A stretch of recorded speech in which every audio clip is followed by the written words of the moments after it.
शुरू से अंत तक जीवन संघर्ष ही है। कारागृह में जन्मे कृष्ण पैदा होते ही रात में यमुना पार कर गोकुल ले जाया गया। तीसरे दिन पुतना मारने आ गई। यहाँ से शुरू हुआ संघर्ष देह त्यागने से पहले द्वारिका डुबाने तक रहा। कृष्ण जी का जीवन कहता है, आप कोई भी हो, संसार में आए हो तो संघर्ष हमेशा रहेगा। मानव जीवन में आकर परमात्मा भी सांसारिक चुनौतियों से बच नहीं सकता। कृष्ण ने कभी किसी बात की शिकायत नहीं की, हर परिस्थिति को जिया और जीता। कहते हैं परिस्थितियों से भागो मत, उसके सामने डटकर खड़े हो जाओ, क्योंकि कर्म करना ही मानव जीवन का पहला कर्तव्य है। हम कर्मों से ही परेशानियों से जीत सकते हैं। स्वस्थ शरीर से ही विजय है। कृष्ण का बचपन माखन मिश्री खाते हुए गुजरा। आज भी लोग भोग लगाते हैं, लेकिन यह संकेत कुछ और है। आहार अच्छा हो, शुद्ध हो, बल देने वाला हो। बचपन में शरीर को अच्छा आहार मिलेगा तो ही इंसान युवा होकर वीर बनेगा। शरीर को स्वस्थ रखना है तो बचपन से ध्यान देने की जरूरत है।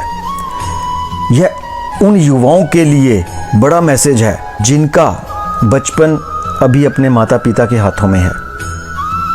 अपने बच्चों को ऐसा खाना दें जो उनको बल दे, तभी वह बड़े होकर स्वयं को और समाज को सही दिशा में ले जा पाएंगे।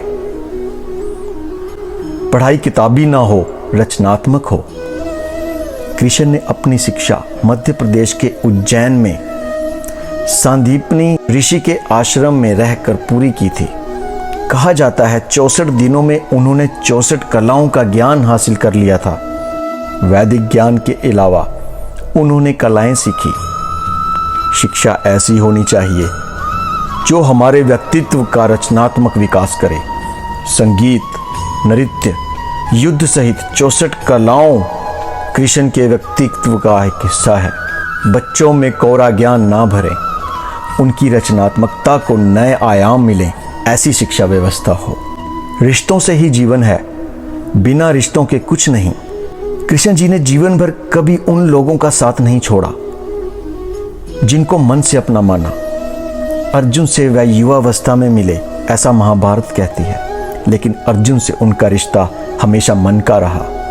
सुदामा हो या उद्धव, कृष्ण ने जिसे अपना मान लिया उसका साथ जीवन भर दिया। रिश्तों के लिए कृष्ण ने कई लड़ाइयां लड़ी और रिश्तों से ही कई लड़ाइयां जीती। उनका सीधा संदेश है, सांसारिक इंसान की सबसे बड़ी धरोहर रिश्ते ही हैं। अगर किसी के पास रिश्तों का साथी नहीं है तो वो इंसान संसार के लिए गैर जरूरी है। इसलिए अपने रिश्तों को दिल से जिएं, दिमाग से नहीं। नारी का सम्मान समाज के लिए जरूरी। राक्षस नरकासुर का आतंक था।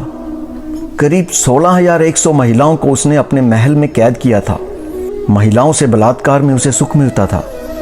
कृष्ण ने उसे मारा, सभी महिलाओं को मुक्त कराया, लेकिन सामाजिक कुरीतियां तब भी थी।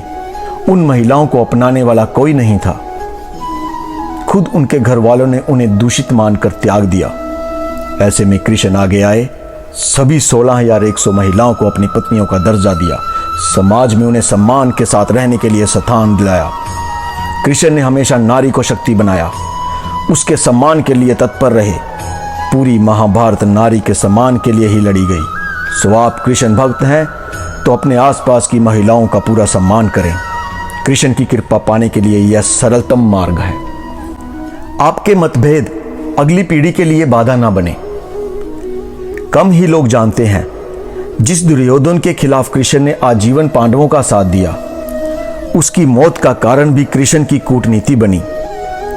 वो ही दुर्योधन रिश्ते में कृष्ण का समधी भी था।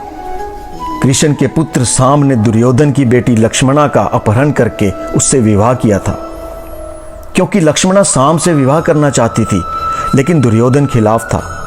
साम को कौरवों ने बंदी भी बनाया था। तब कृष्ण ने दुर्योधन को समझाया था कि हमारे मतभेद अपनी जगह हैं, लेकिन हमारे विचार हमारे बच्चों के भविष्य में बाधा नहीं बनने चाहिए। दो परिवारों के आपसी झगड़े में बच्चों के प्रेम की बलि ना चढ़ाई जाए। कृष्ण ने लक्ष्मणा को पूरे सम्मान के साथ अपने यहाँ रखा। दुर्योधन से उसका मतभेद हमेशा रहा, लेकिन उन्होंने उसका प्रभाव कभी लक्ष्मणा और सांब की गृहस्थी पर नहीं पड़ने दिया। शांति का मार्ग ही विकास का रास्ता है। कृष्ण ने महाभारत युद्ध के पहले शांति से समझौता करने के लिए पांडवों और कौरवों के बीच मध्यस्थता की।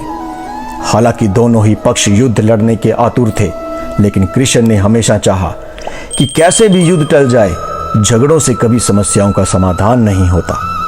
शांति के मार्ग पर चलकर ही हम समाज का रचनात्मक विकास कर सकते हैं। कृष्ण ने समाज की शांति से मन की शांति तक दुनिया को यह समझाया कि कोई भी परेशानी तब तक मिट नहीं सकती जब तक वहां शांति ना हो, फिर चाहे वो समाज हो या हमारा खुद का मन।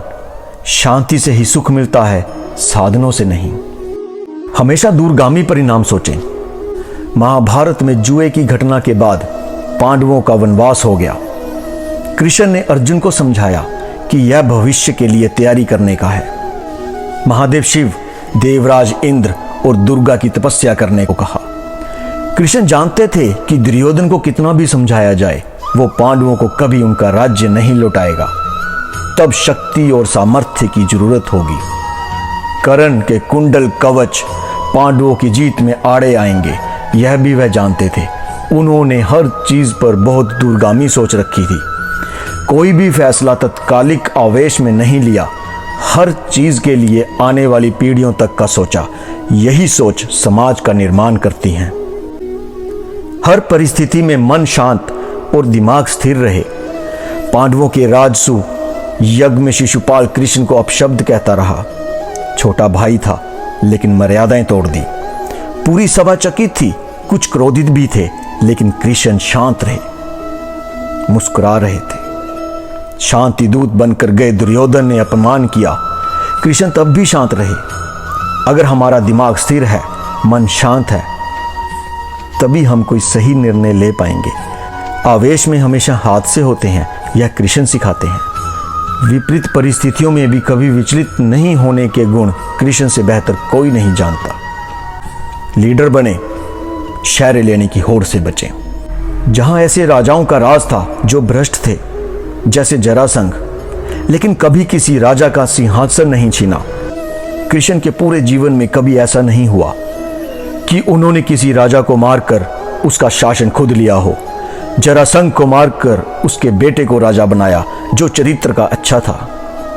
सभी जगह ऐसे लोगों को बिठाया जो धर्म को जानते थे। कभी किंग नहीं बने, हमेशा किंग मेकर की भूमिका में रहे। महाभारत युद्ध में भी खुद हथियार नहीं उठाया, पूरा युद्ध कूटनीति से लड़ा।